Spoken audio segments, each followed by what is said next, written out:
Airing live stream, it says. Okay, I think it's going to work. Okay. We are live. Oh, Okay, I good. believe. Okay, just 1 second. It says we're live. I think we're going to be live. Maybe we're live somewhere else. I don't know, but we seem to be live. So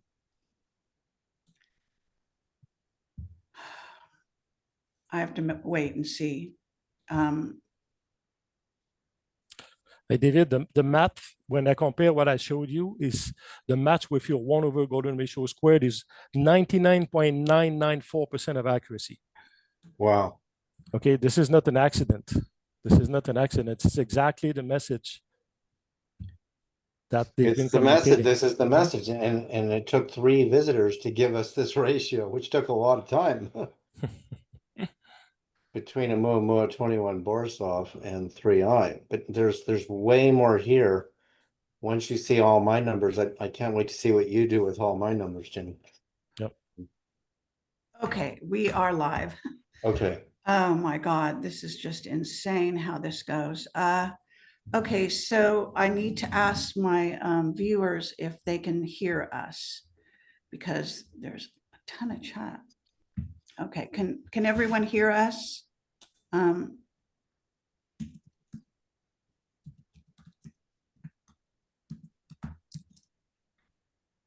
Hello? Now I've only got one person on the screen. I wonder why that is. Well, I just went to your Rumble and it's still, I don't see us. When I click on Rendlesham code, no, it says live.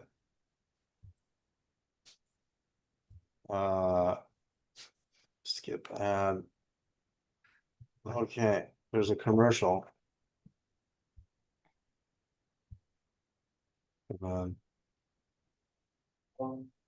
Getting all these ads. This is really weird. Skip Why do oh, I yeah, always there we are. save it? We're live. Can people hear us? Oh, I think they can because I just went on it. You just had to go through the Sound is commercial. okay. Okay. I'm going to go ahead. You know, I guess it's all working. I don't know what's going on. Hold on for a minute. I'm going to try to get both you guys on the screen. I don't know why you're not both on the screen. That's a very, you know, we're Yeah, I just saw weird myself stuff and we going Carrie. I on. didn't see Jimmy. You got to turn your camera on, maybe. I see him here. Hold on 1 second. Let me see if I can change the framing in some way. View. Gallery, speaker, multi-speaker. So weird. Oh, you're hidden, actually, Jimmy. Somehow your camera is, you see it's red. Can you see that your camera is red? You are not. There you are. Okay, thank you. Great. Now we've got all three. So now you're viewable. So everyone, hi. Sorry, it's been crazy. I was out of town. I don't know what's going on with this, but we're finally live. So Jimmy, you are live now as well, and you should see yourself. And you don't have a camera that's red. Okay, all right. So I've got Jimmy Blanchette and David Sereda, and we're going to be talking about mostly Jimmy's work into Rendlesham and the code that he's deciphered over there. And I've got a lot of information on Rendlesham, so it's going to be very interesting to see what you've got to say. And so let's just start really quickly. Jimmy, give yourself a short bio so people know who you are. I've had you on my show before, but some people may be new. And then we'll go to David and introduce him, and then we'll launch into this, okay? Sure. Yeah, thank you, Carrie. Great to be on your show again. Thank you for the opportunity. Always a pleasure. Yeah, it's been a couple of years, I think.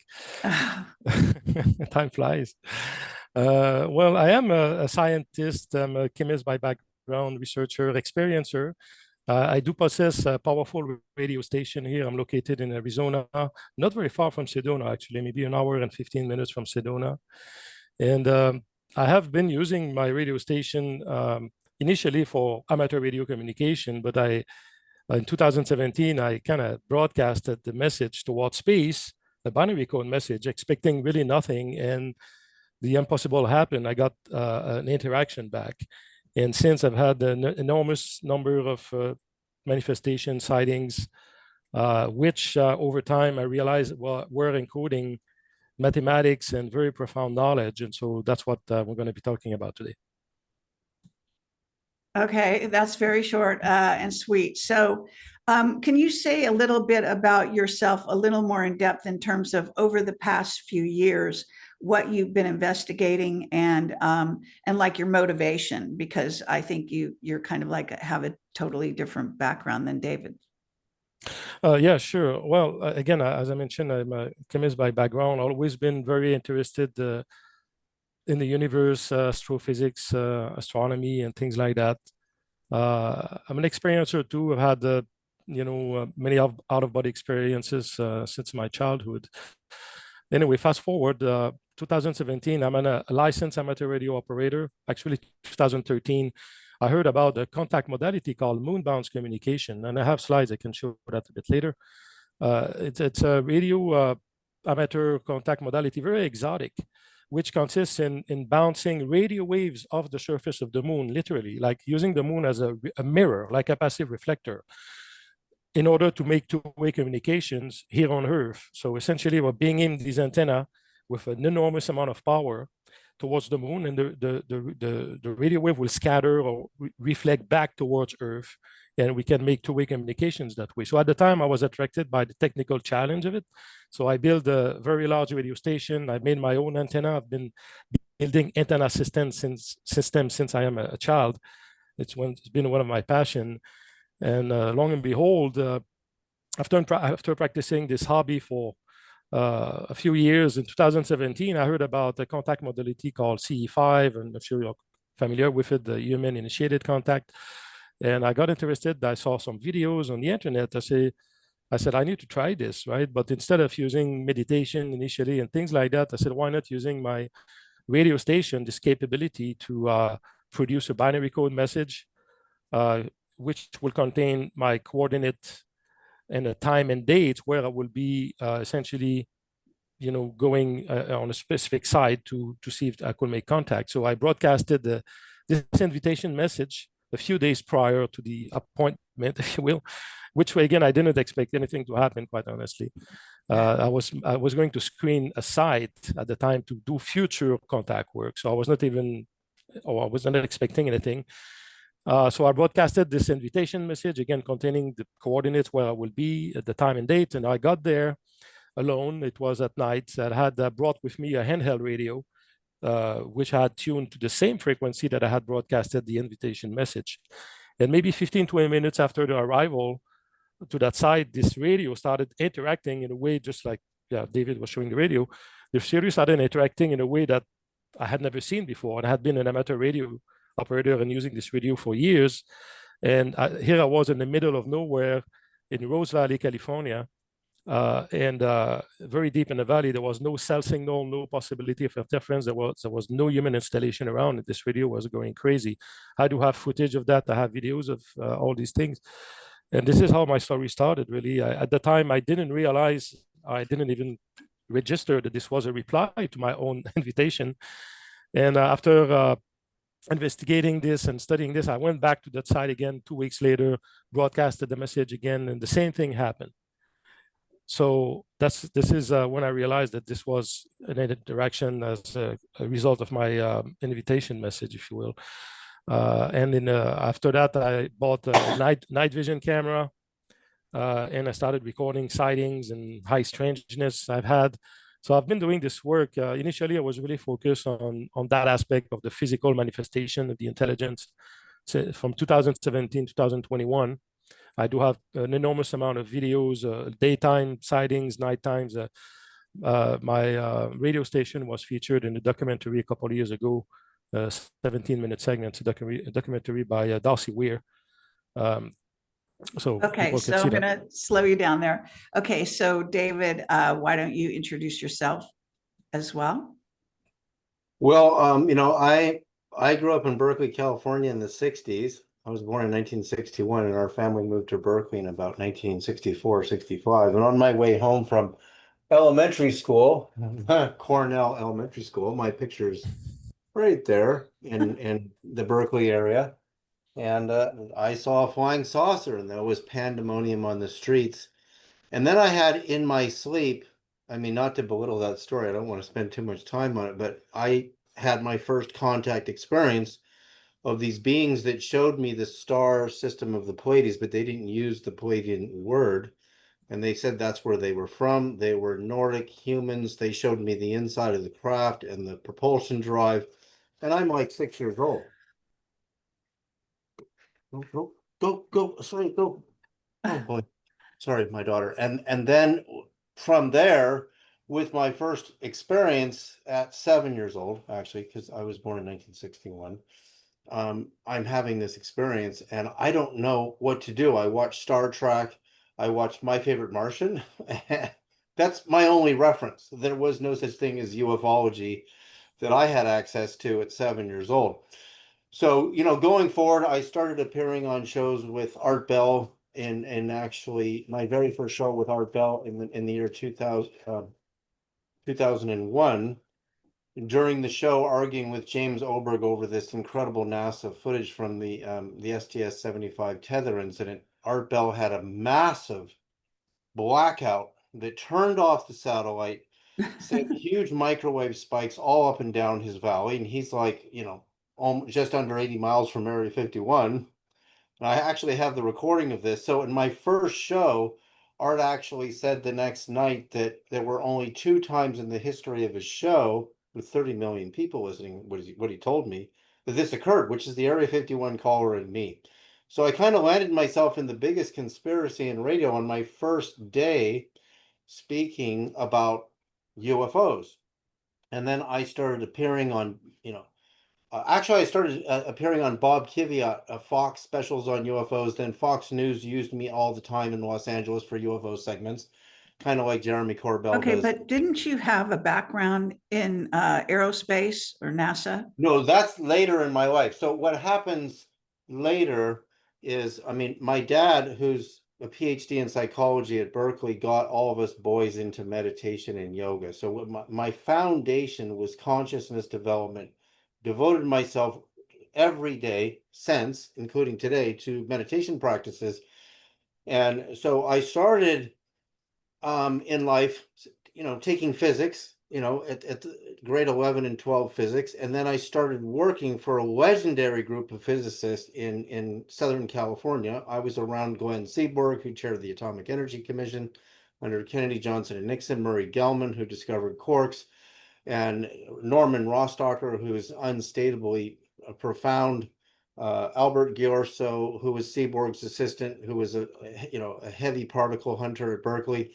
And I'm sitting there at the Berkeley lab with Seaborg and Ghiorso telling them about my UFO experience that this lab would have had full visual access to in 1968. So I was able, in that physics community, working with them. We worked on nuclear fusion, deuterium helium-3 fusion, on landmine and bomb detection, and other advanced projects. I was employed by Magwitch at High Energy Micro Devices, and I was a consultant for the Advanced Physics Corporation.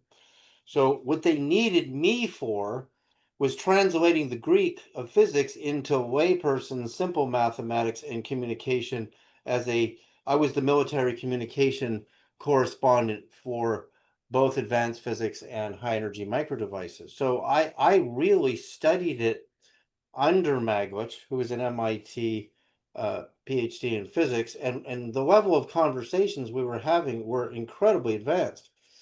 In fact, Magwitch himself really, really flipped out over my coils that I make for advancing consciousness, healing, and really advanced states of communication.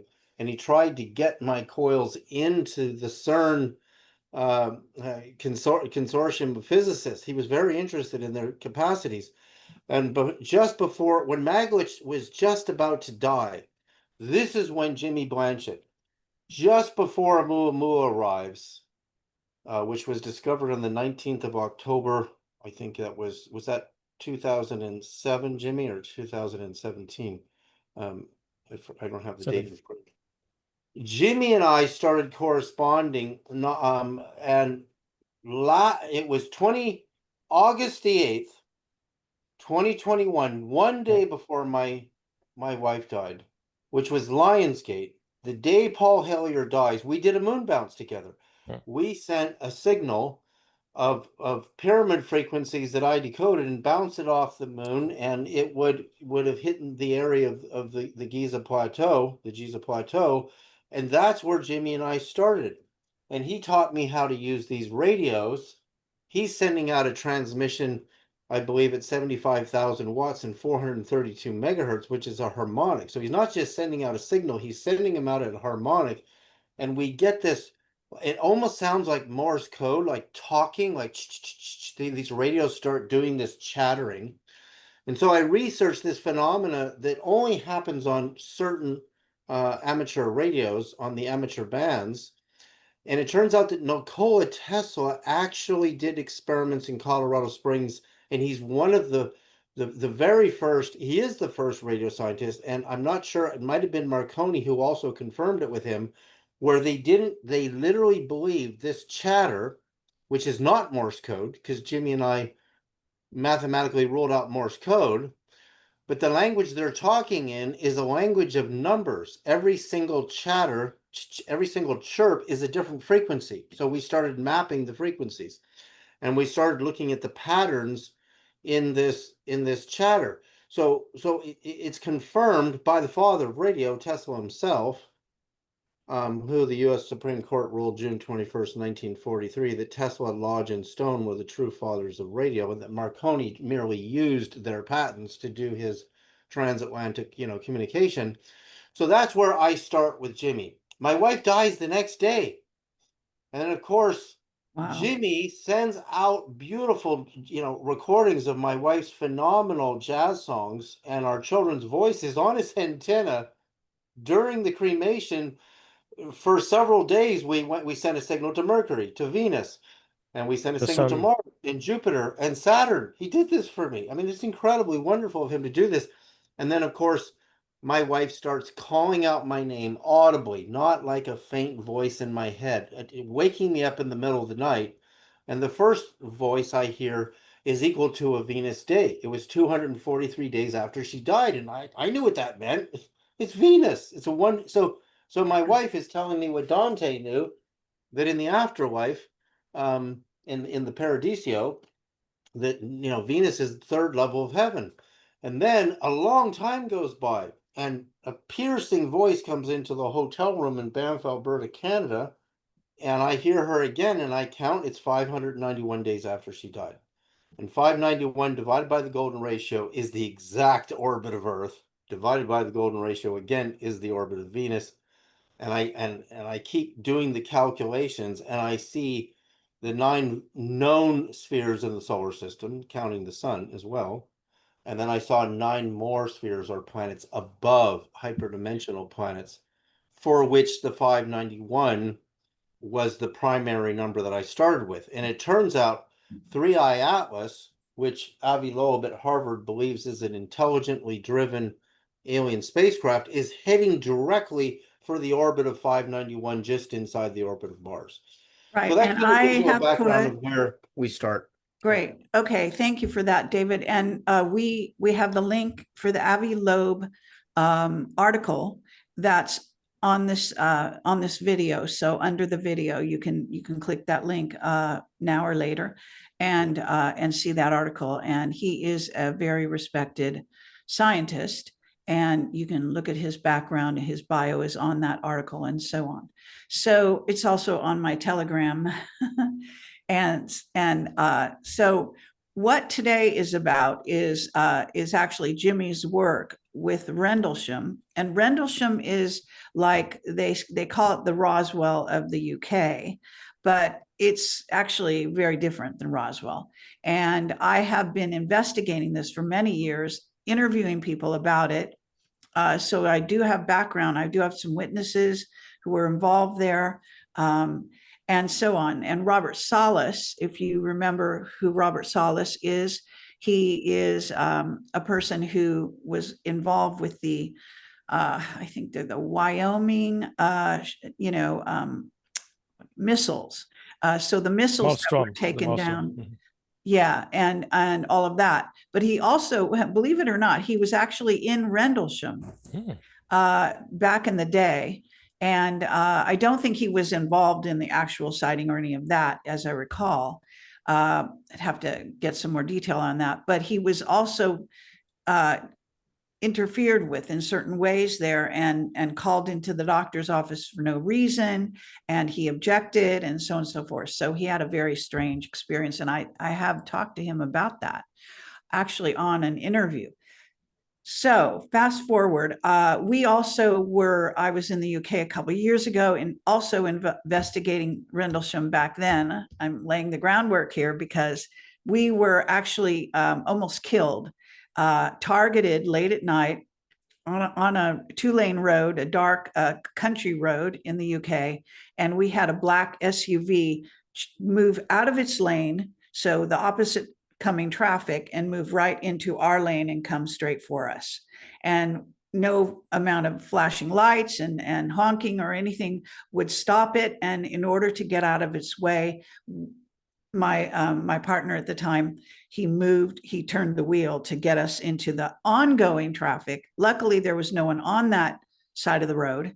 Otherwise, God knows what would have happened. So that was at like 12 midnight in the UK during the time when I was there. And that, I believe, was a warning about investigating Rendlesham.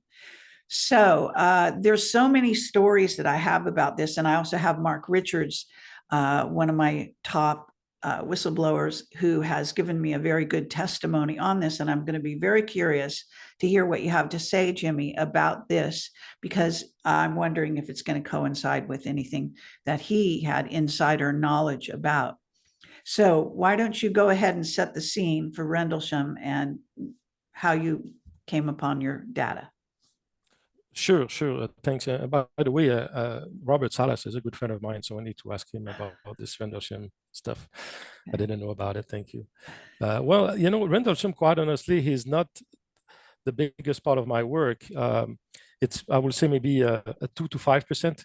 It's just because it just matches everything that my work is about geometric harmonics physics, which is, as I mentioned previously, based on my research over the last 4 years, based on analysis of my own sightings, which appeared during transmission here, others, many experiencer sightings. I'm going to show some video clips tonight, exclusive video clips, and also based on ancient sacred sites, including also the Rendlesham phenomenon. It's all speaking the same language.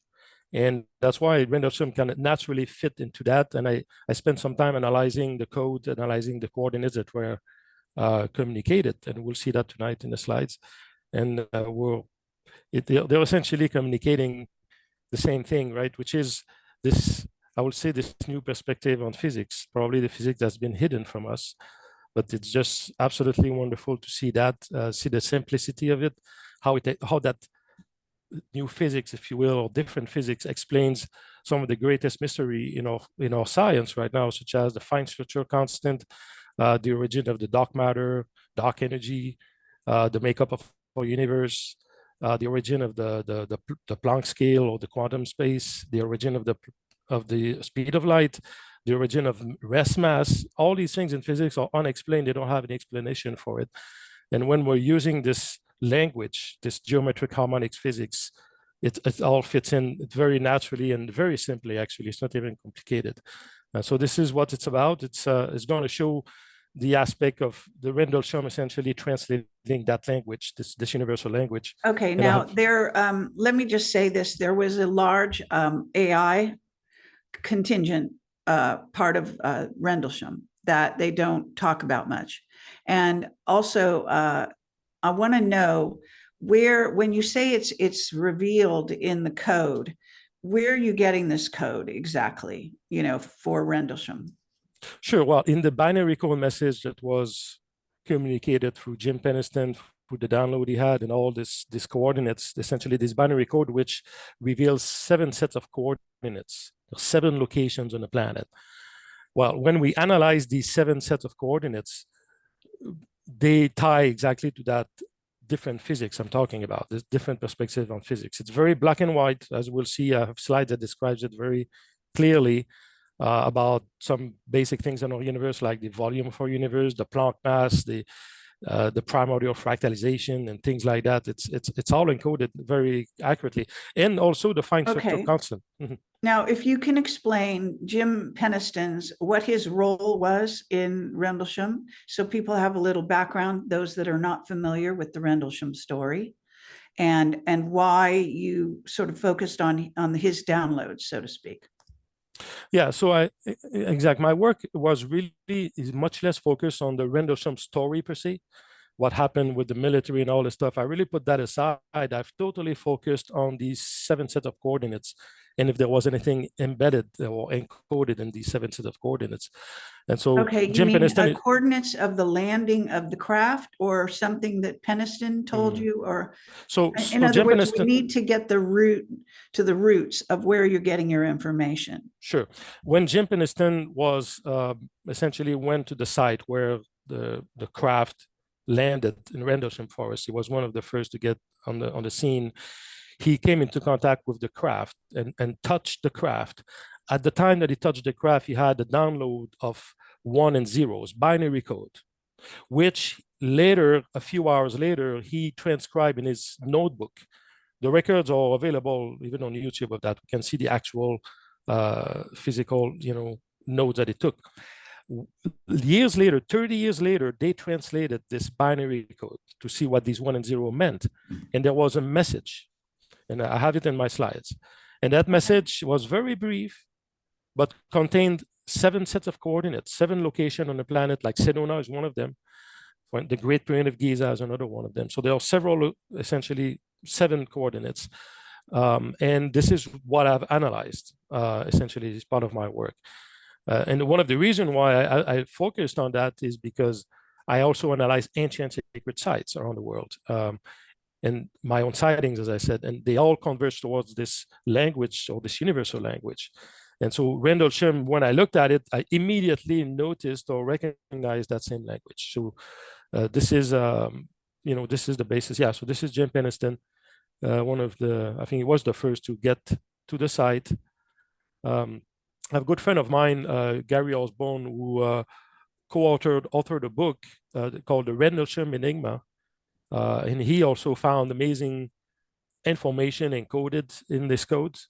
I come from a bit of different angle, but we are reaching a lot of the same conclusions. So it's a fascinating story, obviously. But this is the story that's not been told. I mean, a lot of folks focus on the military and everything that went around it, but the download itself, or this binary code that Jim Peniston was communicated, contains amazing information.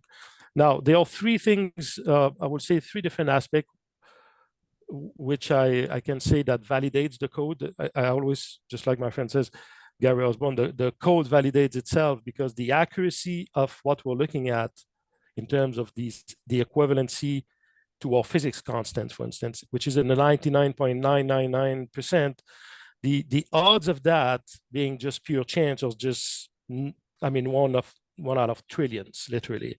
And it's not only one thing, it's multiple things like that. So the code validates itself for the accuracy of what we're getting, through the mathematics itself, and also through the physical location where the sighting occurred. And there's also information encoded in that. So eager to show you that material. Okay, do you want to share your slides now, or did you need to Yes, let me set do it that. up more? It's good to go. So let me just share the sound also. Share the screen. Let me know if you can see the screen. All right. Can you see the screen?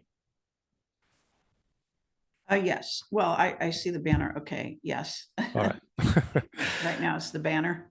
Yes. So they'll So what you see, we see. Perfect. All right. So I have 2 video clips, very short. It's like 2 to 3 minutes, 1 minute each.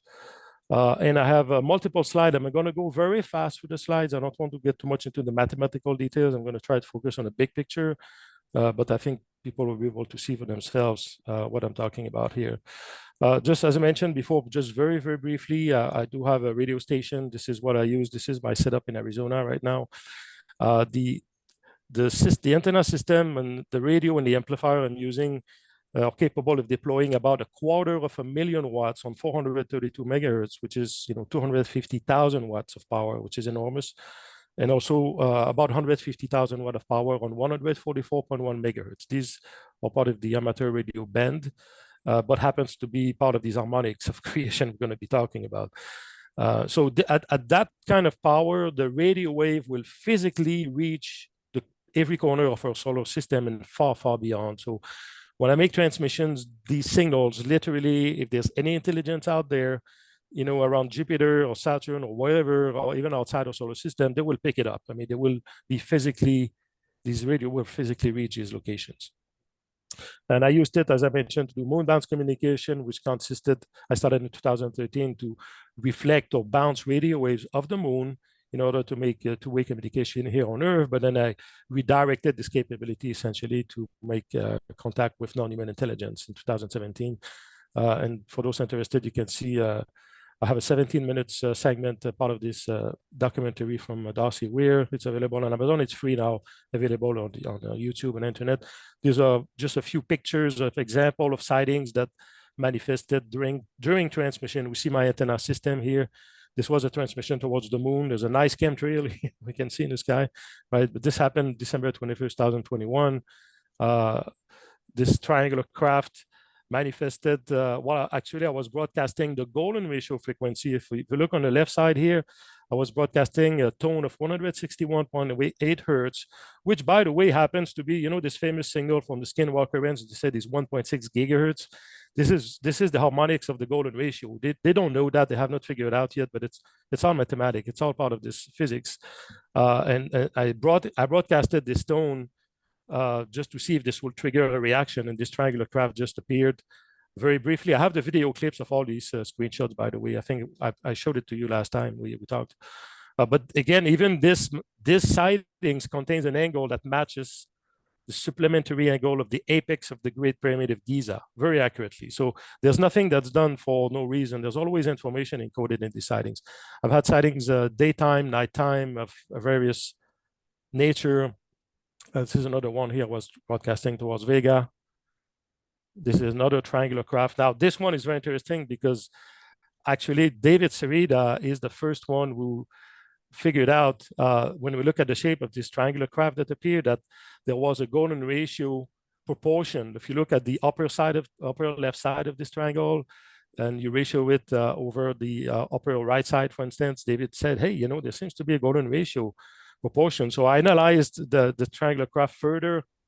I realized it was actually golden ratio across the board, because even when you ratio the bottom side of this triangle over the upper left side, you also get the golden ratio.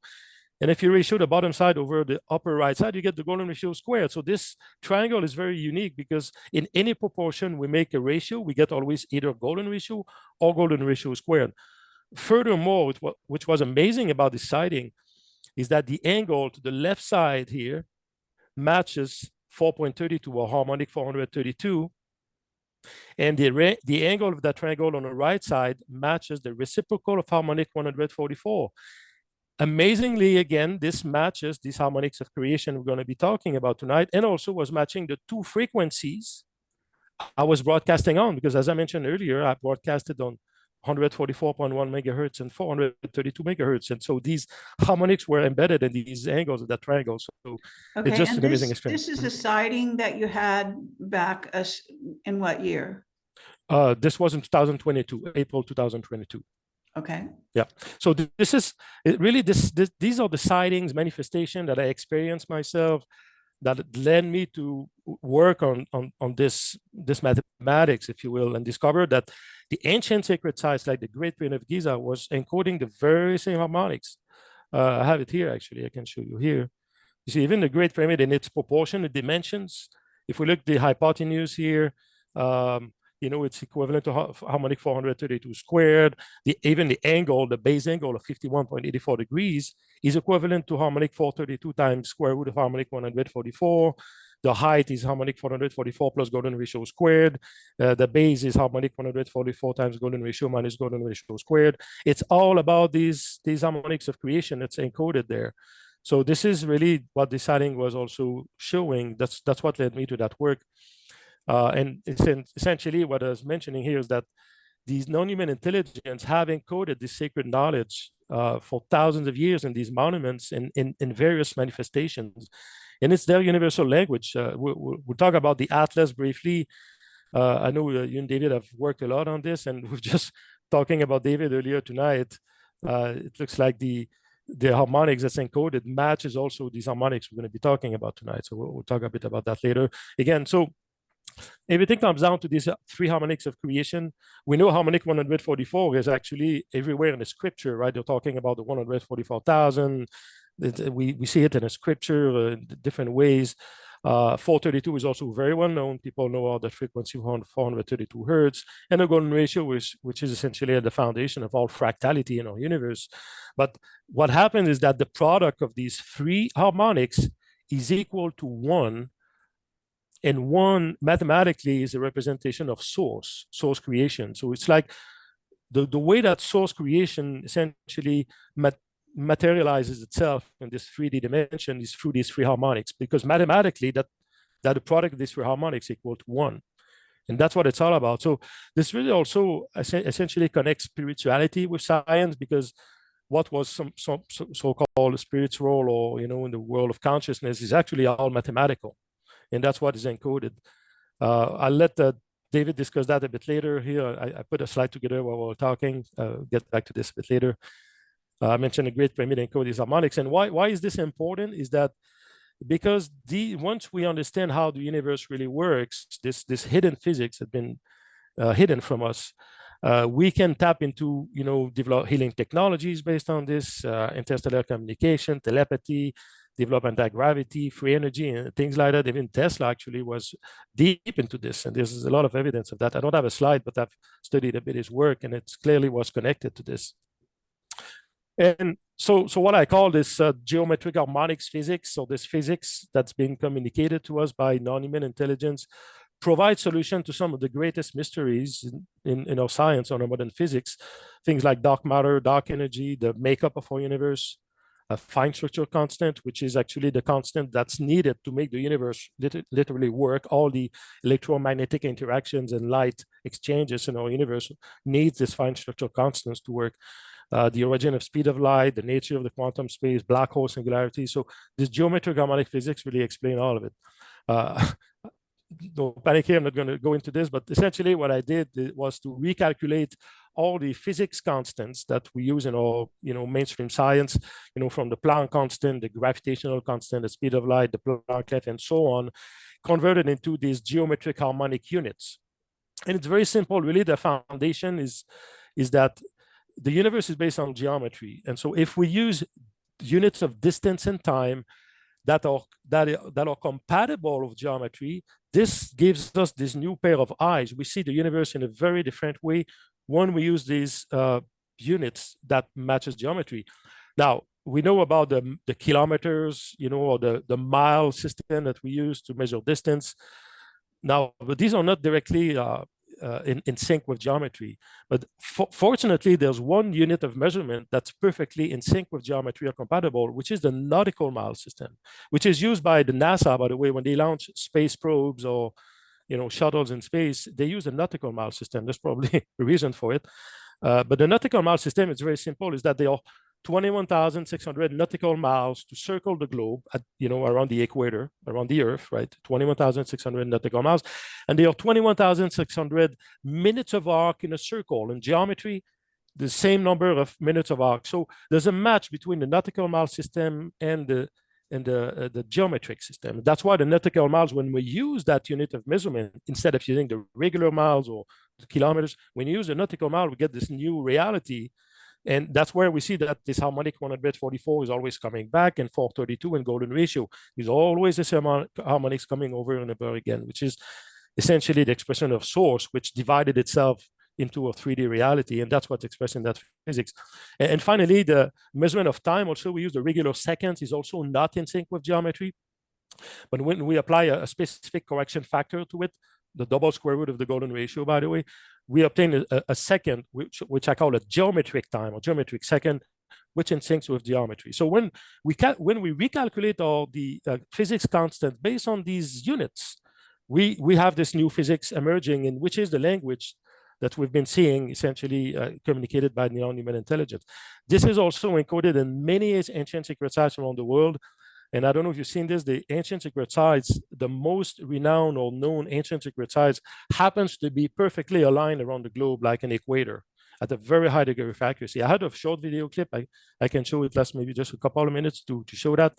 It feeds into that mathematics. So if you don't mind, I can just present that video. It's very short.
All right. Okay, that's very impressive. So in terms of the layout on our planet, what is the significance? Does this, in other words, of this physics, of the fact that they have used that physics to build these ancient places, and some of them, let's say, even the Great Pyramid is said to have been built with actually ET help. Mm. So why are they doing that? Why are they emphasizing that particular, I don't know if you want to call it a harmonic or those measurements? Why do they do that? Does it make for communication? Because David, if you remember, I'm asking you a similar question in our last interview about 3 AI atlas, because it's going to go near the planets in a certain way, in a certain trajectory, to where, again, you're a radio guy, Jimmy. There's communication possible if you're in alignment. Would you say that there's a flow, there's a connection? Is that why? Have you deciphered why? Well, yeah, it's a big question. There's a lot to unpack here. Uh, there are different purposes, at least based on my analysis. So one of the purpose was to this alignment around the Earth that we saw. And I have, by the way, an entire slide deck and presentation about it. We're not going to go through that tonight. We don't have time, but if you're interested, we can get through it. But this alignment around the Earth, points towards the old North Pole. This old North Pole was located in Northwest Canada. This is where the North Pole will be. If we look at this, essentially this line here on the slide, the North Pole will be Northwest Canada. Now, when we look at this old North Pole and the current North Pole, where it is located now, there's 24, it's about 24 degree plus shift, right? So it's like it's indicating the orientation and the physics of the pole shift that occurred, thousands of years ago. Interestingly, the Great Pyramid of Giza itself points towards the north, the current north, right? So these ancient sacred sites were all pointing the figure towards that old North Pole, and we have while the Great Pyramid of Giza, which is part of this alignment, is pointing towards the current North Pole. So it's like they're giving us clues as to what these pole shift cycles or maybe these planetary change cycles might be. So I think that's one of the reasons, because mathematically it just works so perfectly that it's hard to believe that it's something else. Additionally, when we look at the distance from that old North Pole, right, all these sites were at 5,400 nautical miles from that old North Pole. And when we look at the physics I'm talking about, this physics connects to black hole and singularities, which are theorized these black holes to be potential portals or interdimensional doors, and also connects to the Earth gravitational, acceleration of the Earth, which indicates also maybe they had obviously developed anti-gravity, because clearly all these sites, many of them contains these huge rocks that we couldn't even lift today with our current technology. So it's all embedded in this mathematics where the sites are located, and also even within these sites themselves. If we look at Nazca and the current Pyramid of Giza and the North Pole, this matches exactly the shape of the Great Pyramid with the angles perfectly, right? So but again, this may facilitate communication between the sites themselves, correct? Yes, absolutely, because these harmonics the Earth grid itself is based on these harmonics, and these harmonics are believed to be these ley lines, to communicate. Essentially, the highways for communication, and so absolutely can favor that. The own frequency I'm using here is 144.1 megahertz. So I don't know if it had anything to do, but with the contacts I've what had. About this idea that this alignment, like they didn't just accidentally put these sites on these places, right?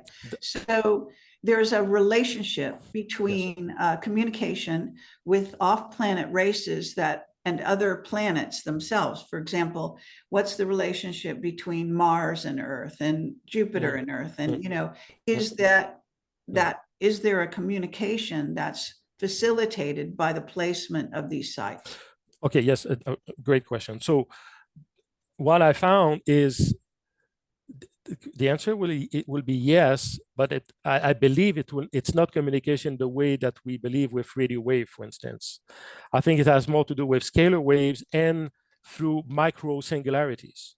Because when we do the math on the alignments and where they're placed and all that, again, I have slides that can show that. Maybe you can do that in a different show. It all connects to the physics of black holes and singularities very accurately. The physics of Schwarzschild, right? The Schwarzschild metric, which was the equivalent of Einstein's formula equal mc squared. Schwarzschild developed a formula to calculate the size of black hole based on the energy or the mass that's injected in it. And when we do the math on these sites and their alignment using these equations that the astrophysicists use today, we obtain all these harmonics again. right? And I believe that's the way that the sites communicated between each other, but also through different realms and also through galaxies or different stars. For instance, if we look at Sirius A, I did a calculation on Sirius A, and the black hole microsingularity portal size of that matches pi over golden ratio, right? It's all connected to this mathematics. So and it's so accurate. It cannot be an accident. It's just So, yes, thank you. And David, would you agree with this, that this is communication facilitated by the fact that they chose these sites, right? I don't know, David, you're muted, I think. What Jimmy's talking about is it can't be overstated. The harmonic communication is very different than sending out using a carrier wave frequency, for example, of 144.1 megahertz. And by the way, 432 divided by 144.1 is the speed of light in metric by a factor of tens or hundreds, depending on where you put your decimal. So that establishes a harmonic. That's what I'm talking about. So, and we've, in fact, on my radio, in response to Jimmy's transmissions, in the chatter, the chirping, I have a frequency meter in my phone, and they sent back the speed of light as a frequency with the decimal moved over.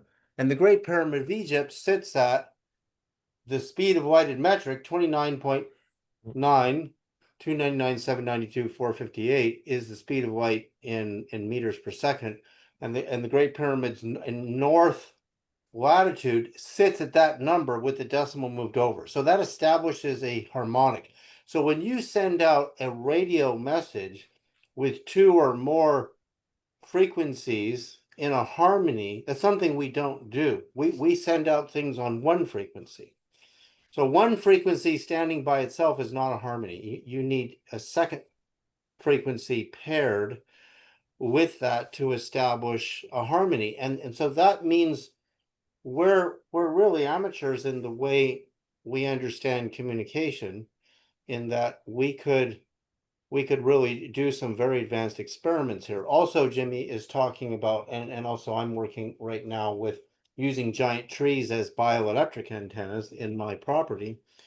And I think there's a lot to experiment with and learn there. So again, when Jimmy sends out transmissions at this enormous power that he's talking about, which is way more power than most radio stations on Earth use to send out music and news broadcasts and whatever, he's talking about an enormous amount of power. So when he sends a signal to a target or that direction, there's no question it gets there. There's no question. So when he gets a response, you can't just call that random chance noise.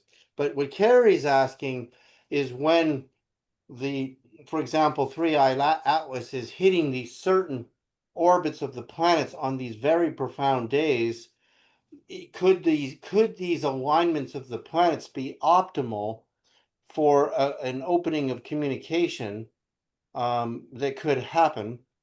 And of course, Avi Loeb in his paper demonstrates that the timing of this visitor to cross, for example, the orbit of Jupiter is just under 12 years.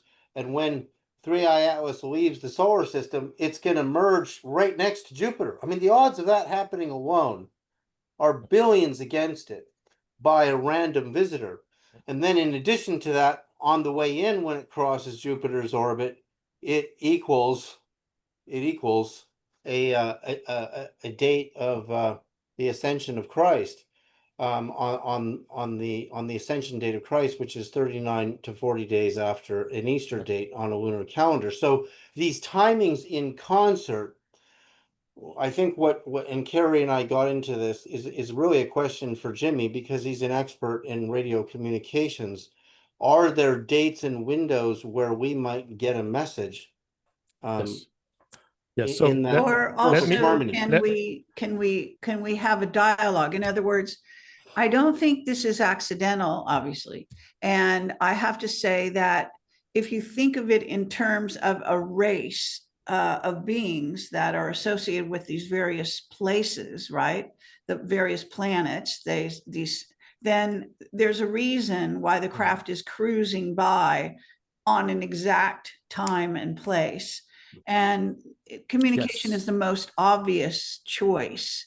It's not just accidental, and what else does it sort of facilitate? Does it facilitate them influencing us or making a connection that they can then use later to send information through? And is this something that was established on Earth all those millennia ago when those ancient sites were built, right? So that So Earth is not just floating out in the middle of a solar system or whatever uselessly. It's actually being communicated with, being influenced by these various connections, right? yes, let me answer this in a specific way, and these are excellent subject. Take, for instance, the average distance between the moon and the Earth, right? And we know the moon has a, a very serious impact on Earth in many respects. The tide, obviously, is an immense gravitational power to lift trillions of waters, out of the oceans through the tide. Also, there are, stories about ET influence through the moon, right? So there's a lot going on here. Now, listen to this. The average distance between the moon and the Earth is exactly at 99.9% plus accuracy, harmonic 144 squared. Exactly. That's what I'm talking about. You see, these harmonics, harmonic for 144, 432 golden ratio, have something to do with these technologies, right? And the way the location where they manifest. Let's take the Rendlesham craft. The Rendlesham craft, the distance between where it actually landed and the Great Pyramid of Giza is exactly to the dot harmonic 432 squared, to the dot. 1864 miles, nautical miles or so. Exactly. I mean, it's unbelievable. So and I'm going to show a lot of it in my slides tonight, but this is, they are clearly where they manifest, when they manifest, have something to do with these harmonics. And is it because they need these harmonics to be able to materialize, 3D, or to travel, using their technology?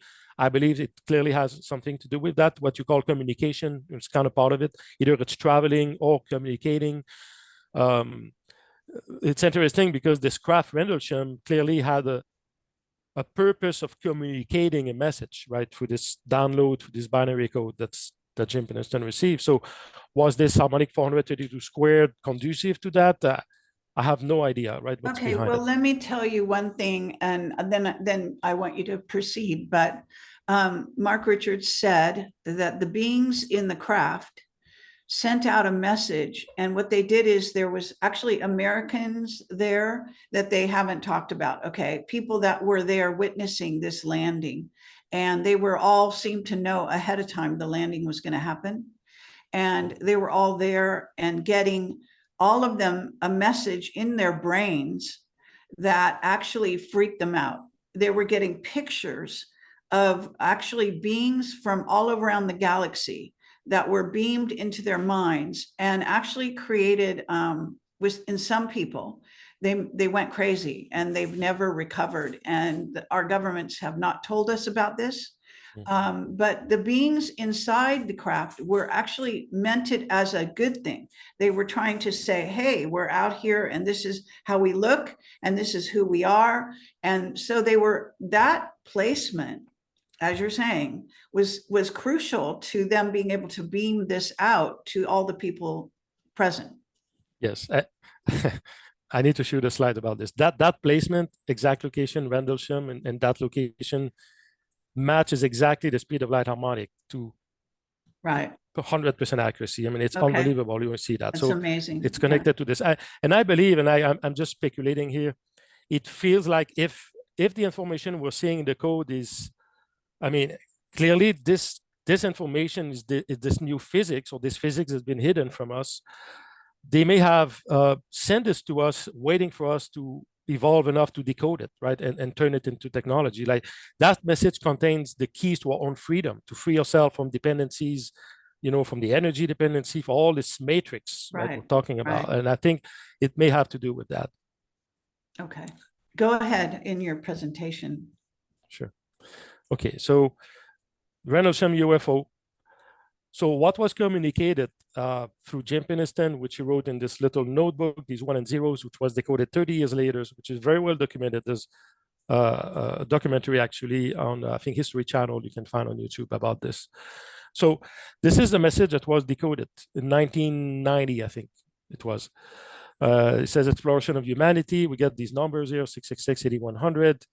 This set of coordinates that matches the coordinates of High Brazil, which is believed to be, if you look here on the west coast or on the west of England, in the ocean, this ancient civilizations there, but that's where the coordinate matches that. It says continues from planetary advancement, and then there's a seven set of coordinates. One is matching the Kana pyramid in Belize, and I have the map here, we'll show it later. Sedona, very close to where I live. Giza, Egypt. The Nazca Plain in Peru.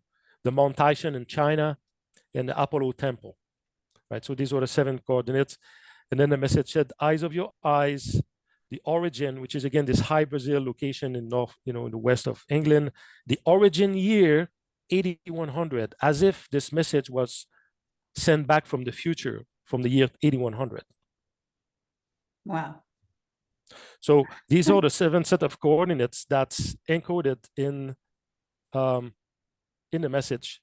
Again, this is what we talked about. Now, as I discussed earlier, what I did, the strategy here was to use the nautical mile system, which is a system compatible with geometry, right? This is what I used as the units of measurement. Instead of using the statute miles or the kilometers or the foot, I use a nautical mile because, again, this is all about this geometric harmonics physics we're talking about. So I calculated the distance using this very accurate software where I inputted the latitude and longitude. So I calculated the distance between where this UFO landed in Rendlesham Forest and this 7 set of coordinates. Okay. And we see at the bottom right here, all the actual distances between that craft landing site and the 7 set of coordinates. So just a quick and easy one here, just to show one of the coordinates is the Nazca Plain in Peru. Now, the distance, now what's interesting here, if you go online and you ask what is the best estimated volume for universe based on all of astrophysics and based on the measurements they've made, the speed of the expansion of the universe and so on, they converge, and that's what's known as the most reliable results of 5.614 to the power of 70 cubic nautical miles, the volume of our expected universe, which has a cross section or a diameter of 93 billion light years, right? This is the farthest they can see using the best telescopes. Now, look at this, how interesting is it? The distance in nautical miles between Rendlesham Forest UFO landing and the Nazca Plain, one of the coordinates, is exactly 5,616 nautical miles. This matches exactly the volume of our universe, our best estimate at 99.96% accuracy. Now, were they giving that coordinates to give us a clue about the size of our universe? Well, 99.96% match, right? This is the match. Now, interestingly, as I was talking about, again, it always comes down to these 3 harmonics of creation, golden ratio, harmonic 144 and 432. This number, 5614, happens to match the golden ratio over 2 times the harmonic 144, right? This is what that matches. Well, see, this is actually substantiates what I'm saying. In other words, they were trying to convey through pictures all the different beings. And Nazca, I've done a lot of investigation on Nazca, and the Nazca alien story, right? And I've got a lot of information on my website. Anyone that's interested, just put Nazca and you'll see remote viewers viewed that find, which had little robots with AI embedded in them. I think either in the throat chakra of the robots, and the robots are still active. This is what the remote viewers said. Gaia TV also sent Jay Widener down there. He was told by the remote viewers, do not go inside the cave because those little beings are still active. They're still, and they've been there for like over 2,000 years. So Rendlesham, so they're landing and then they're having these harmonic resonances all over the earth with all these spots that you picked up the correlations to, right?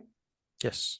Yes, So exactly. it's kind of like that was a message to humanity that Mhm. all these alien landings and sites exist and that they are visiting us, you know, in Yes. essence, Yeah. saying, hi, we're visiting you and we came here and here and here and here and here, right?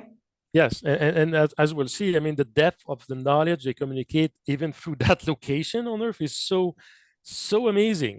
Right, It contains multiple layers of information when you dig right. into it. It's just multidimensional. It shows how advanced they are, and I totally believe that's part of their message. So they Absolutely. communicate with everything they did, right? Yes. It's a form of communication through mathematics Yeah. that if you read it like you're decoding it, right? And Yes. David doing the same. Yeah. That's what we're talking about. We're talking about a whole a system of communication with Earth and with humans. Yes, and here's the thing that goes even a layer deeper, I believe, is what we're talking about, that physics and their way to communicate connects directly to singularity. Can you So, say that again? I'm sorry. so that physics and what they're communicating right through that physics also has a direct connection with singularity or black holes Okay, singularity, right? So it connects to our consciousness too, right? Because singularity, when we say we're all one, right, it means that we live in this holographic universe, this singularity, and everything is connected, right? right, Everything is one, and so right. So mathematically, that's also a sort of a sign of peace, right? Because that was the significance also of that landing, that they came in peace. oh yeah, Unfortunately, some of the humans couldn't handle it. right, right. What human did with it, yeah, clearly is a different story. But I believe they came in peace, and they gave us this amazing gift, this knowledge, right? If we're willing to decode it and listen to the language of the universe, and get in tune to it, get back in tune with Gaia, with our fundamentals, what we're really meant to be, we're going to see this geometry, we're going to see this mathematics, all this knowledge encoded, and it's the key to our freedom, because once we understand that, we're going to redevelop the technology that Tesla was stolen, right? And Right, we'll be able to get back on track where we should be today, or more advanced, clearly. right. All right, just a brief another example here, which is relatively simple. So two other coordinates. One was Sedona, which is again very close to where I live. And this other side here, it was Mount Taishan in China. We see this distance are really, really, really close to each other. 4,528.5613 nautical miles Sedona, and 4,523.8324 Mount Taishan. Now, amazingly, and this is a recent discovery just a few weeks ago, I discovered that when the difference between these two distances, the square root of that gives us the Planck mass. The Planck mass is very important in physics, right? It's really the crossroad between general relativity and quantum physics, right? This is the mass where you get this unification, where these two principles essentially merge. And so and we get an accuracy here is just stunning of 99.9%, right? So again, the odds of that just being chance or just no, they're not there, right? Right. Now we get into something that's really interesting. And this is really, really mind-blowing. So this is a longitude of the Rendlesham UFO landing site, 1.43532047 degrees, right? Longitude. Now, by the way, does this longitude distance has something to do with scalar wave, which are coded as being longitudinal waves, right? We see that they encoded in these longitudes something, I believe, that connects to scalar waves. We'll see that. Now, that longitude, now we see this is a screenshot from Google Map, Google Earth. This is the longitude I'm talking about, 1.43532047. So we see when we go up north and that longitude, at this latitude, we hit Rendlesham, right? We see the city or small town of Rendlesham is here. And we're right in the middle of the Royal Air Force Bentwaters Royal Air Force Base here. Right. This is it, right? This is the longitude. And keeping in mind, by the way, that military make use of this physics or whatever you want to call it when they build their bases. They don't just build them anywhere. They actually build them in places that are actually vortexes where these lines connect. And the reason is because they can actually use those coordinates to then open a door, a portal to time travel, to Well, actually you, travel in space. you just spoil my thing, I'm because sorry. in a few slides, it's exactly what we're going to see mathematically. That's Okay, exactly what we're seeing. sorry. No, I'm just kidding. It just was too funny because That's hit it, great. you did it That's right on the great. head. So it's It will show really, it that's it's matching geometrically, mathematically, what you're saying. So that longitude that we're talking about, looking at that number 1.4353047 degree east on the longitude, happens to match exactly the diameter of a circle when we have an area equivalent to the golden ratio. wow. 1.4353247, which happens to match the speed of light harmonic, this harmonic 144 we're talking about, but the actual speed of light, the high accuracy number in a vacuum that physicists used. Once we convert into the nautical miles and geometric second units, we get 143.526737. So the match between these two numbers, if you look at them, it's 99.9996%. Wow. That's the longitude of that Air Force base here. Right. Now, but it's not over, right? Let's keep going here. Just a parenthesis here, by the way, the distance between the Bentwater Air Force Base and where the UFO actually landed is 2.61 nautical miles. You see in red here. This is golden ratio squared, 2.618. This is a relationship that David was talking about earlier about Atlas, which is the reciprocal of that number. Okay. And also this is, here is the longitude of the UFO landing site. Now, earlier, what I was talking about was the longitude of the base, right? Rendlesham and the Air Force Base. The craft landed not there, it was in a forest. So this is a longitude which has contains also harmonic 144. You see, that's 1.44 degrees and a bunch of decimals. Nothing is an accident. Everything was Okay, so calculated. this is also shows you how they came from outer space, right? They had to pinpoint what is the closest portal they can enter through to get in contact with the humans at that base. And so it's like a star map. They actually knew exactly where they had to come in to our dimension to make contact. It's beautiful what you're saying. Let me go to that slide because I'm skipping a bunch of slides because to illustrate what we are talking about here, which is amazing. Look at this, Carrie. The distance between the prime meridian and, or essentially where the, very close to where that UFO landed. But the distance here between this site and the Giza is 1867.9. That number, when we feed that into the Schwarzschild metric, what I talk about to calculate the diameter of a black hole singularities, which you could say portal, the diameter of that portal is exactly 1.4353247, which is exactly the longitude of the Air Force Base. Right. So that's the black hole is in essence a portal. Yes. It's an opening, it's a door. That's right. It connects singularity so they can access any point in the universe through that door. And Carrie was saying that these Air Force bases are situated. I want to show you something, a story that backs up what you're saying, Carrie, and what Jimmy's saying here. Just give me a second. Well, I'll have to share a screen. So what it involves is, and this story is personal to me. This was October 23rd, 2010. Warren Air Force Base in Wyoming took out 50 nuclear ICBM U.S. missiles, 1/9 of the U.S. missile stockpile. This is in the Atlantic. And this location, of course, a military base, eyewitnesses separately saw a mothership over this event. My daughter Alira was being born in Flagstaff, Arizona, exactly when this happened. And the angle between where she was born and the event is pyramid angle. So you have craft over a military base shutting down, notice it's 50 nuclear missiles, 50 states. The orbit of Sirius A, the orbit of Sirius A is just under 50 years. So there's a harmonic going on to the star Sirius. So Right. anyway, it just gives another example of a portal, but in this case, it involves the birth of my own daughter at Pyramid Angle to the Well, event. And President Obama is briefed the next day.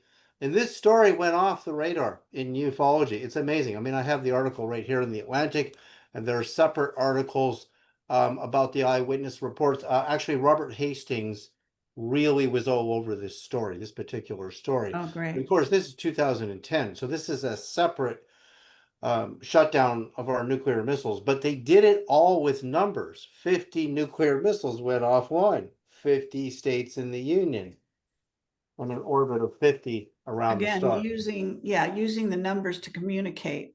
And also the Right. idea that your daughter her spirit, her soul might have come through that portal. And That's she exactly may my be point. related to Yeah. Ceres, you're saying Ceres, right? No, Sirius, not Ceres. Sirius, No, the okay, star, Ceres, the yeah. star So Sirius. in other words, she's a being from that, I don't, that's a galaxy, Sirius? No, the Sirius star system is Yeah. Sirius is like 8 point. So, and that's where the pyramids are also directed, right? Right. There, of Sirius. course, the helical Sirius, the rising of Sirius is celebrated on July So 19th to she will probably 22nd. have a relationship to Egypt. She When probably she would. grows And of up. course, this was a major event. Obama's briefed, we lost control of 50 nuclear missiles for a very long period of time. It's my older daughter, not my youngest daughter, Astaria here. Uh-huh. Who's not here right now. But I just think that's remarkable.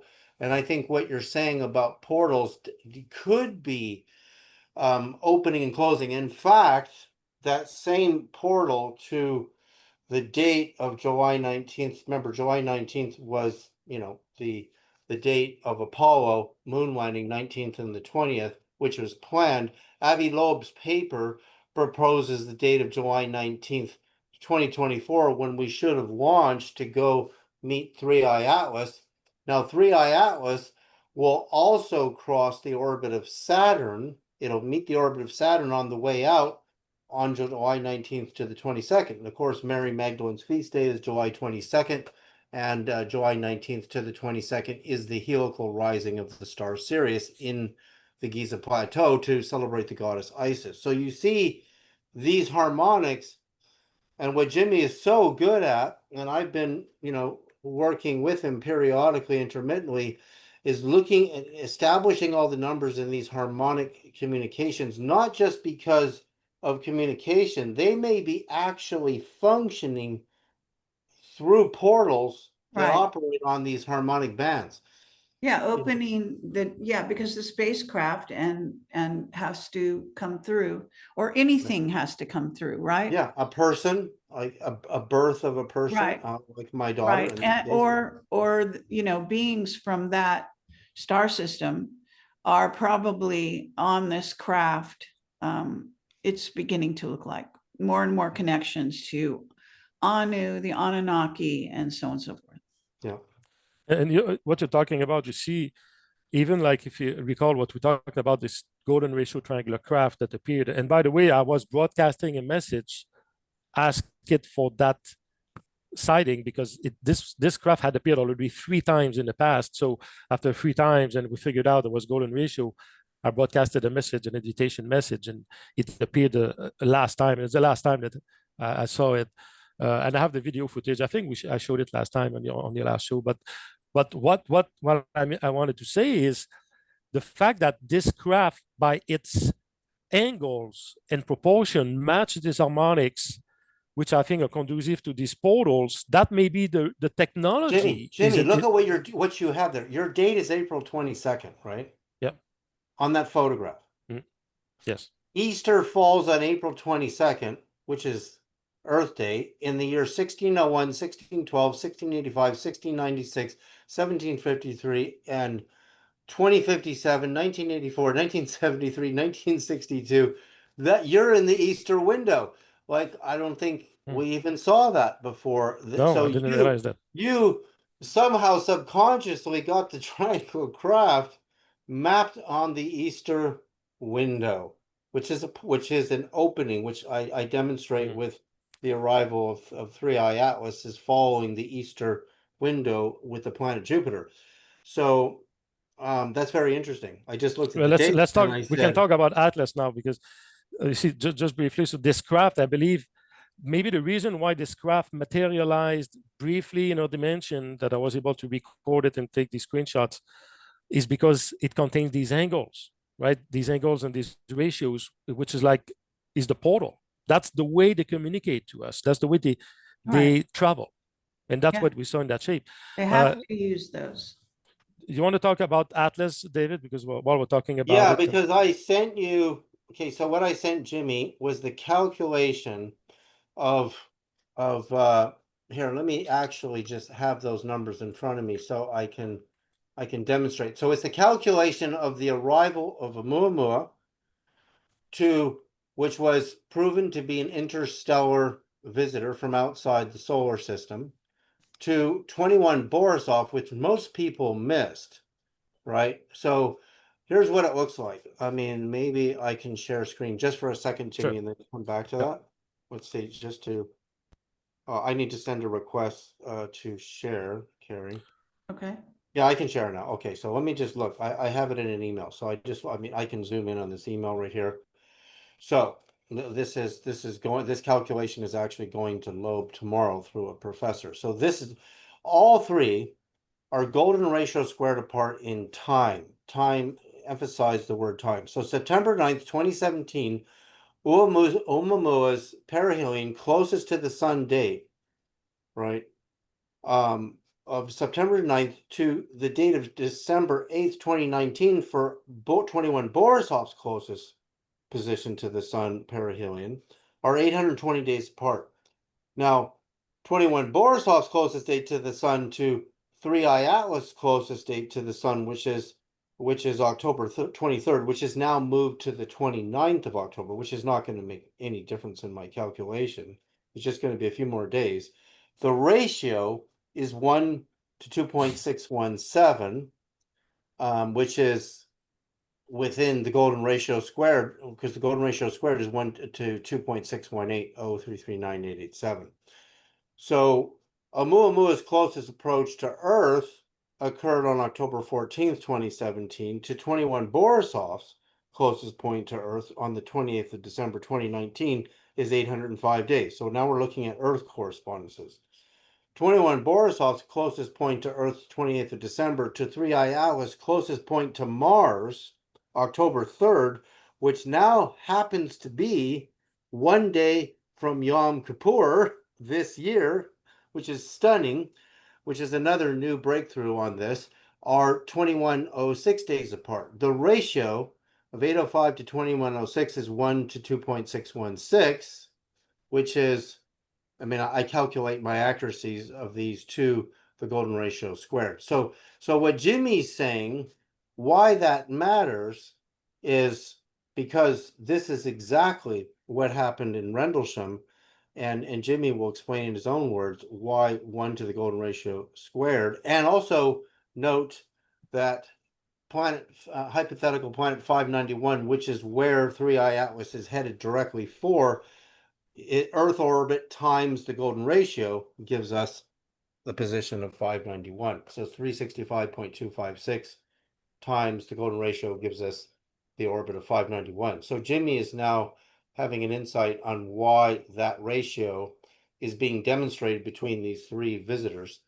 Yeah, I So mean, why does it's that matter interesting to you? because David and I were just talking before the show, minutes before the show, and he was communicating to me or sharing this 1 over or the reciprocal of the golden ratio squared, right, which was embedded, the 1 over golden ratio squared. And immediately I recognized that figure because that figure happens to be equivalent to this these harmonics, 144, 432 over golden ratio. So these are the three harmonics, again, these three harmonics of creation we're talking about that allows this communication, black holes, and this whole geometric harmonic physics that it's connected to. That's what you're finding that, David, is equivalent to. And if we use the the harmonic 144, let's call it, is the pure electromagnetic or generic harmonic. The high accuracy speed of light harmonic in a vacuum, right, will be that number here that we see. Now, if we replace that accurate number in that equation to replace 144 of 432, which is 3 times that number, we will get a match with your equation, David, of 99.994%. This is the match. So it's quite amazing that what you deduce to match these So harmonics. they're demonstrating that they're sending us the message in code, but it's far deeper than it appears. It's far, far deeper. Well, Because there's layers. It's layers of information. it's layers Right. of understanding what that harmonic means, why the golden, 1 to the golden ratio squared, and 1 and 591 is Earth orbit times the golden ratio is 591. So therefore, and that's Well, the exactly what's in 591 is, we did that on our show, Yeah. David, recently, but that is a very interesting, dilemma or sort of reveal, because that is an hyperdimensional planet, is what you think, right? Yeah, I mean, I believe it's I believe, like the ancient Egyptians' understanding of what's called the Aeneid, you have 9 physical visible spheres, and that's counting the sun. And then you have 9 invisible planets of the gods or goddesses, and in Christology you have the 9 levels of the angels, and in the Hindu system you have what are called the lokas, which are you have in the Hindu system you have 7 lower lokas and 7 higher lokas for enlightened beings to live on. Lokas means planets. So the paradise planets, in fact, Yogananda talks about this in his famous classic book, which Elvis had in the bathroom, the very, very classic book that Paramahansa Yogananda wrote, describes the yogis living. It's like they're living in these bliss planets that are hyperdimensional, higher vibrational planets, which have names, like they'll have names like Hiranyaloka, Krishna Loka, and nobody really knows, even in the Hindu mythology, exactly where they are. But the formula, the mathematical formula I was given, shows me exactly where they are. And let me just, demonstrate that Three-Eye Atlas, like an arrow shot from Arjuna's bow from the heavens, is good. The closest position it's going to reach in the solar system. Let me just share a screen for a second here, Jimmy, and then we'll go back. I just want people to see this really clearly, because now I have even more information on this, which we'll present later, Carrie, but just to see this and understand it, that the ratios Jimmy's talking about are demonstrated in Three-Eye Atlas. This is the trajectory of Three-Eye Atlas, and it will come in to the orbit of this blue ring here. The turquoise ring is the hypothetical hyperdimensional orbit of 591. It will come closer to that position than Mars itself. So in Loeb's paper, of all the visible planets, it will come closest to Mars on Yom Kippur by 1 day. And And what then is the significance of Yom Kippur again? well, so Yom Kippur marks the arrival of the tablets of Moses, and it's on when his God appears on Mount Sinai, which again Okay, is an so again, interstellar, yeah, so is a there we have, visitor, yeah. right? So there you have the Anunnaki. You have, There, then you have the Anunnaki. So right, that marks for the Jewish people. They celebrate Yom Kippur on the lunar calendar, which moves around in a sine wave. On a lunar calendar to a solar calendar, the dates repeat themselves every so many years, so that you always come back to the same date. So as soon as you see that the exact date that Three-Eye Atlas will reach the closest point to Mars, which is not in this graphic because it's a little bit back. I can show you what that actually looks like in a live diagram. That is Yom Kippur. I just figured this out today. I was sitting in meditation and something said, calculate Yom Kippur on Three Eye Atlas. And you'd think every But you rabbi in the world see, would be flipping out over this right now because that's the date. The dates match by 1 day, because this right. year, Yom Kippur is October 1st to the 2nd. And the closest position to Mars on Three Eye Atlas is the 3rd of October. That's remarkable. Yeah, well, So, it starts to, basically it's all pointing to the Anunnaki, the yeah. Sumerian tablets, and also Anu. Okay, so I just found this out that the Wingmakers material, James Neruda, says that what I have been saying for a long time. And you may not like it, but this is what he's saying. So don't kill the messenger over here. He's saying that Anu is the god of the Bible. Anu is Right. the so-called, king of the Anunnaki. So when you get a tablet, from the Anunnaki, Moses gets a bunch of tablets, and basically telling them how to behave, right? Do this, do that, and that was from Anu, basically. You don't have to agree with me. All I'm saying is No, that no, there is so much evidence of that, but that to go into that evidence is really, really deep work. So this is right, the date of Yom Kippur this year, and this is one more day. Notice the commentary thing is Three Eye Atlas. That is the date that Loeb says it will be closest to Mars, and of all the planets, it will be closest to Mars of the visible planets. But if I keep going forward, now watch what happens. That's Yom Kippur. And then if I keep going to the 23rd of October, which is my daughter Alira's birthday, which is the date in 2010 of the big missile incident in Wyoming, which is noted by ufologist Robert Hastings.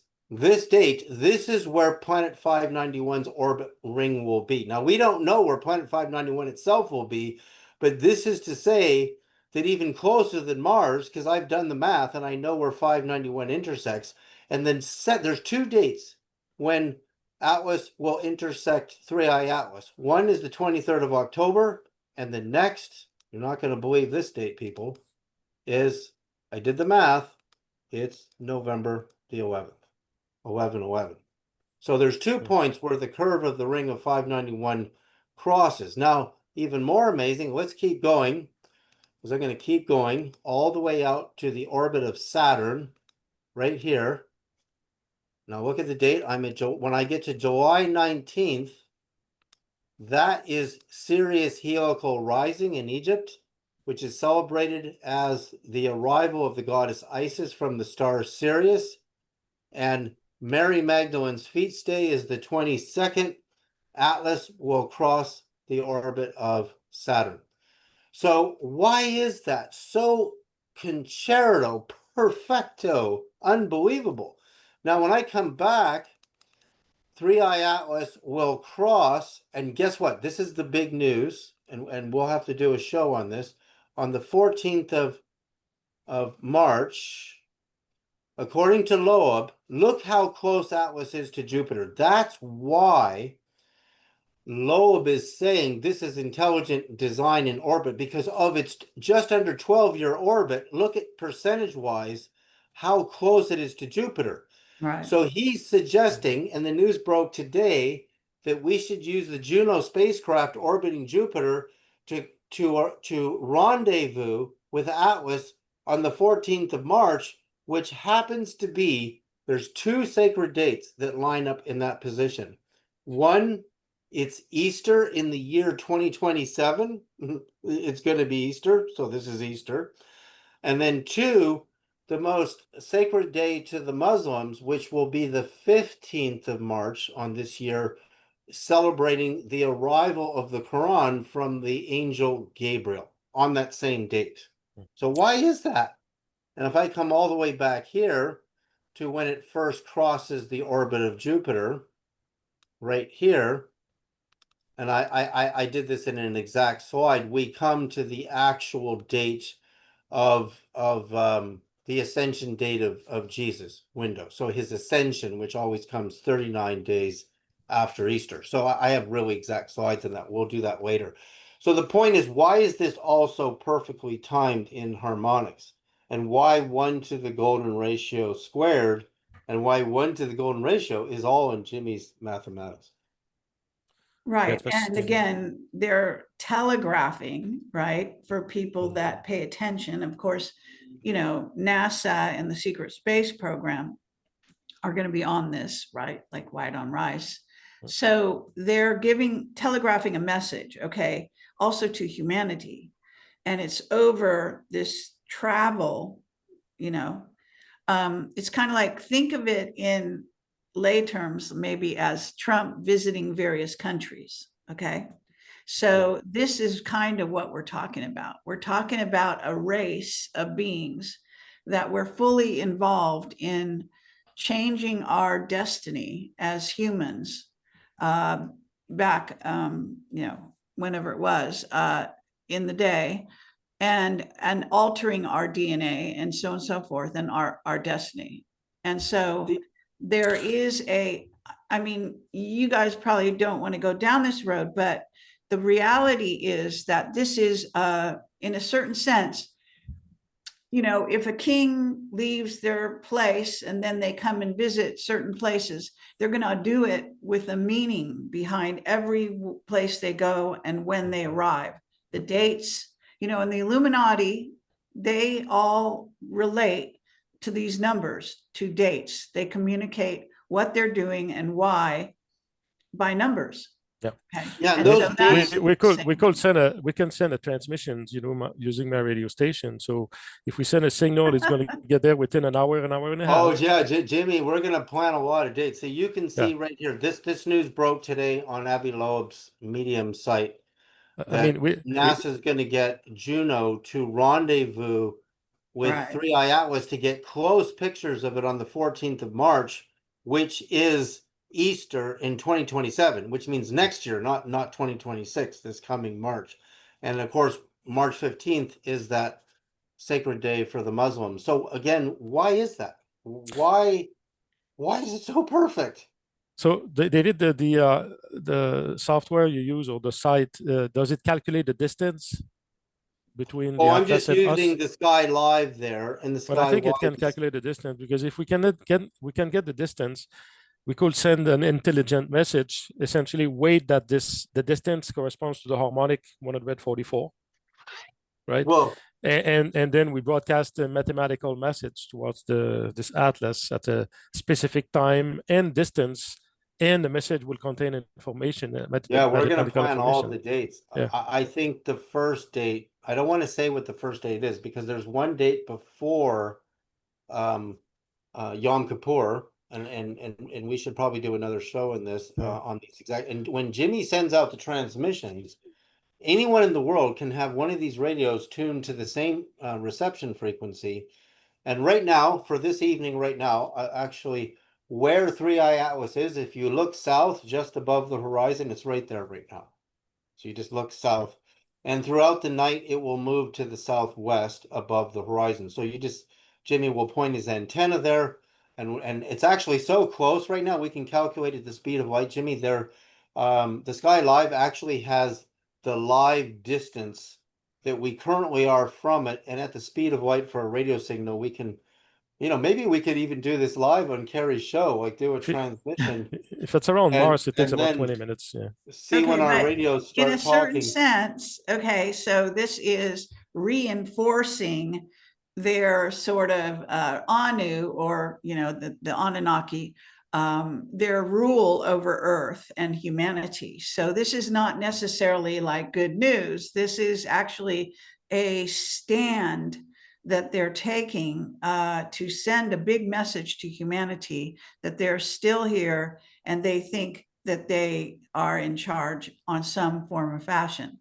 And they So, may interact with us. Yeah, they may interact physically with us on this pass. I mean, all the harmonics say this perfectly timed event, and we should be looking. So if we send them a message on, it's amazing we didn't do this. I mean, Jimmy and I, and Richard Hoagland timed some transmissions to Oumuamua very late. We were sending out Yeah. signals, and the messages I was getting in the form of numbers as frequency chirps. I wrote down all the numbers. They kept sending me the speed of light and 432 back as a numbered frequency. All the numbers Jimmy just showed in his presentation, they were sending back when Jimmy sent messages to Oumuamua. So that was a long time ago at this point. So now we're going to do it again, and we just need to plan the dates when to Yeah. do this. And Because at if the we can, speed of light to Jupiter, Mhm. Jimmy, how far? Because Jupiter and Saturn will be our furthest transmissions, Yeah, but we yeah, have until spring to do that. yeah, How yeah. many They, hours is the radio signal to Jupiter I and mean, back? to Mars is about 20 minutes, and depending on where they are in their orbit, but Mars about 20 minutes to get there. Jupiter, Saturn in more in an hour and a half in Yeah, that so that's range. not very long, right? No, it's not And long. space is clean, and Jimmy's sending it now. He's saying 150,000 watts. So there's you can you could effectively get there with way less power than that, Oh yeah, Rich. yeah, yeah, But totally. So with regard to the Jupiter craft that we have, forget what it's called. What is it called? That Avi Loeb is talking about, that's going to intercept. The Juno. He's talking about Juno. the Okay. Juno. In So what fact, I'm saying here with Juno, right? You think that they didn't know Juno was going to be able to intercept? I mean, obviously they did. I'm just I saying know because they Loeb's can see the future as well, and they can right. also There's predict what we're going to do, in the future and so on and so forth because of their technology, right? I mean, already the current pictures of 3i Atlas show incredible geometry around it. Like it's got this, I'll show you a picture of it right now from Hubble. I mean, with these numbers, okay, I can't believe that, and the same with the Rendlesham numbers, right? So Right. they communicate through the numbers. All scientists should get this, right?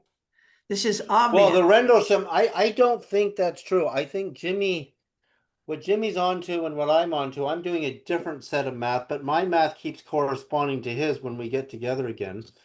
I mean, he's showing the So what's creation not story. true? What's not true? What's not true is, oh, did I say something wasn't true? I think I Yeah. blanked. Oh, okay, so let me show you really quickly here, and these will be really Because we quick. know it's not accidental. I'm just saying how the scientific community is responding. Yes, that's the part that isn't true. I don't think they're as smart as Jimmy. I don't think they're as Obviously smart. not. They're as I mean, smart as me. it's I think they're stuck amazing. in the 3D model. Right, Like this is 3i Atlas here. Look at all these geometric ribs. There's a triangle here. There's a window here. There's a window here.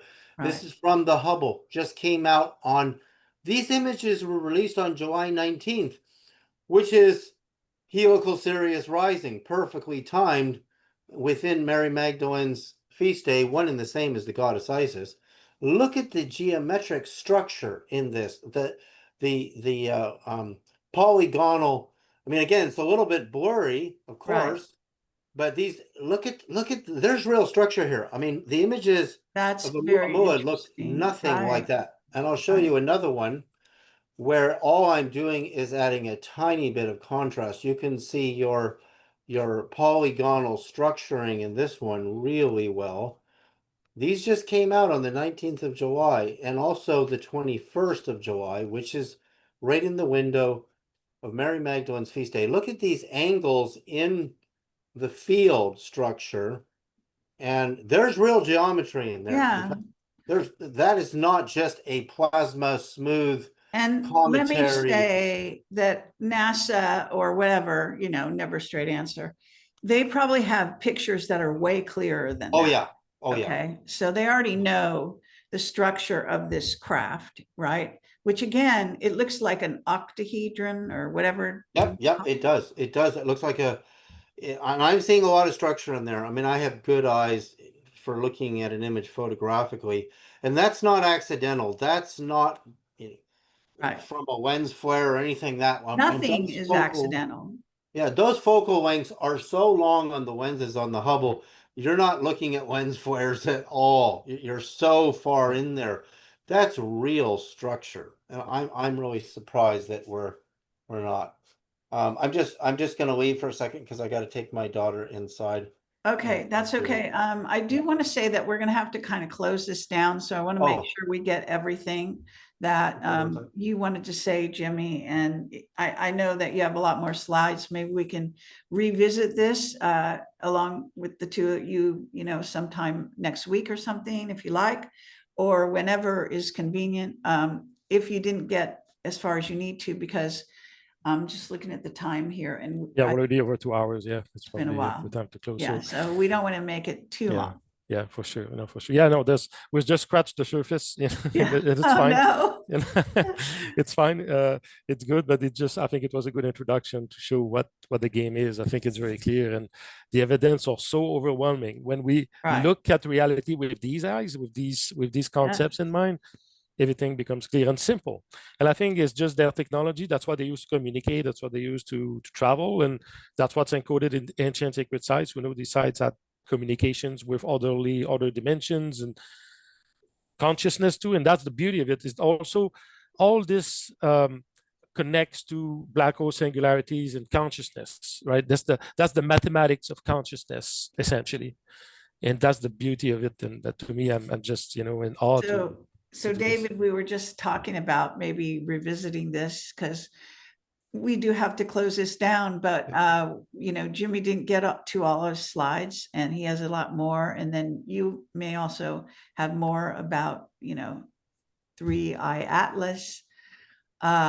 So we could do another show maybe in a week or two, whenever you. Well, yeah, Jimmy and I should go over all the numbers. He should watch our first presentation, and because I want to see how Jimmy interprets the data that I have from a Oumuamua 21 Borisov 3i Atlas and all the intersections of the orbits of the planets, and have Jimmy read Avi Loeb's paper, because it's always good to get more mathematical minds on the same subject and share information and see, the gestalt of that, because and also when Jimmy starts transmitting to it, I'll send him everything I have on where it is right now and how to see it in the night sky. And I can't wait to see, because Jimmy takes pictures right at the end of his antenna when he's transmitting and for a duration of time after, and these crafts seem to materialize super fast.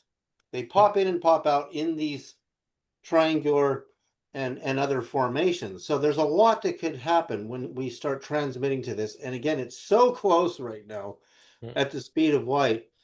Yeah, so we'll have to do some transmissions, pick dates, and come back to you, And Kim. we'll record the sky also when we broadcast. I do have two cameras essentially, so we can record while we're broadcasting towards space. There can be a manifestations. I mean, it happens often that they just pop in and out very briefly. So while we transmit that message to Atlas, we'll record it. Yeah, we have to decide what the message is. And I Right. think Jimmy's math, acknowledging the ratios they've given us, which are the harmonics and some of the Rendlesham forest, I think there is a connection from Rendlesham forest to this event, because the math and the harmonics overlap.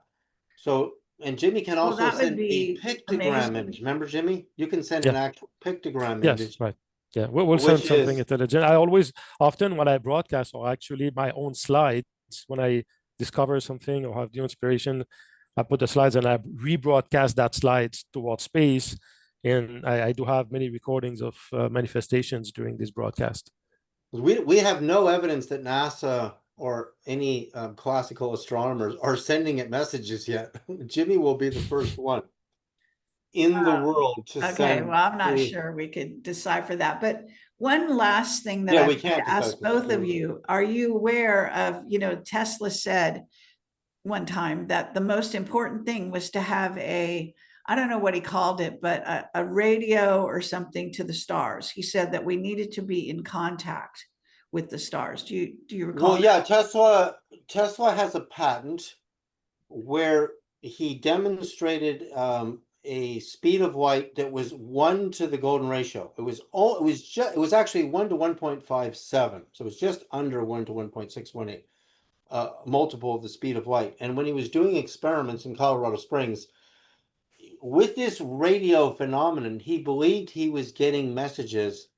It was either Mars or Venus. I don't think he really resolved exactly which planet was sending the messages back to Earth.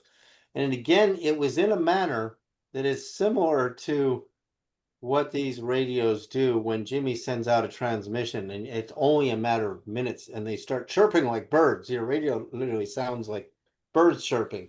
So you And said that they did it, the ratio was the speed of light over no, 1.57. Tesla's patent, there's a patent. I Okay, can maybe yeah, pull it up really quick because I have this in my computer. because the 1.57, what you mentioned, is actually pi over 2.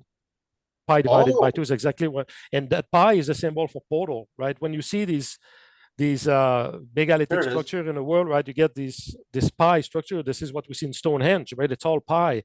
This is the symbol for portal worldwide. I didn't know that, Jimmy. So that's, yeah, it was 1 to 1.57, which so here it is, faster than light. Mm. Tesla's patent is in here. This is a description on Tesla Universe But as of. I recall, he said that was the most important thing humans could do, is to communicate with the stars. Oh, I absolutely agree, and so it's interesting. I know how Tesla did it because I make coil systems that do the same thing as what he did. He had a coil that impeded upon the earth frequency, so they counteracted each other or counterspun against each other. It's kind of like, imagine a wave going along like this and I squish down the top. The longitudinal wave will go faster Yeah. because I have pressure coming down, Right. which is due to a counter rotational And you field. see that in our frequency scale, that frequency is 1.618 hertz or megahertz or kilohertz, right? This is the frequency data. This is the golden ratio of frequency. Because when we convert that frequency from our regular frequency scale to geometric harmonic, it's harmonic 144. And this is what I broadcasted when I showed that triangular craft earlier, one of the triangular craft.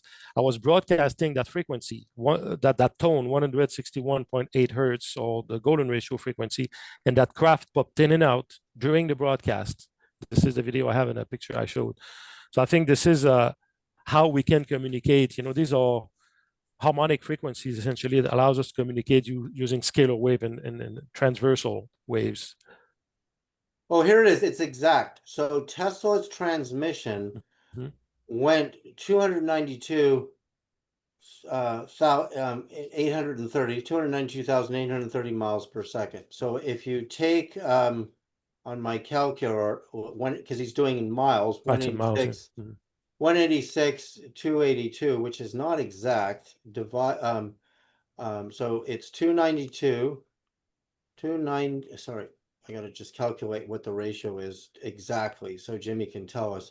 His radio transmission went 292 830 divided by 186 282 for the classical speed of light, even though it's 1 to 1.5719. Okay, can you put your calculation on the screen? Your Yeah, calculator machine? let me Put it do on it. the Yeah. screen. So and Jimmy will tell me what to do here. So I go here, share screen, calculator. Oh no, I'm sharing right now, so I've got to share just my calculator. Yeah, because people are not seeing that. Okay, so that's the ratio of Okay. Tesla's experiment, 1 to 1.57. Okay, now just erase that. Erase Okay. that. Okay, erase it. And then take pi divided by 2. Pi is a symbol for portals, and it's encoded in the Great Pyramid. You see, that's the same Oh ratio. my God, it's the same. So I The take the that. the ratio of the 99.92% accuracy. the ratio, David, the ratio of the Great Pyramid of Giza.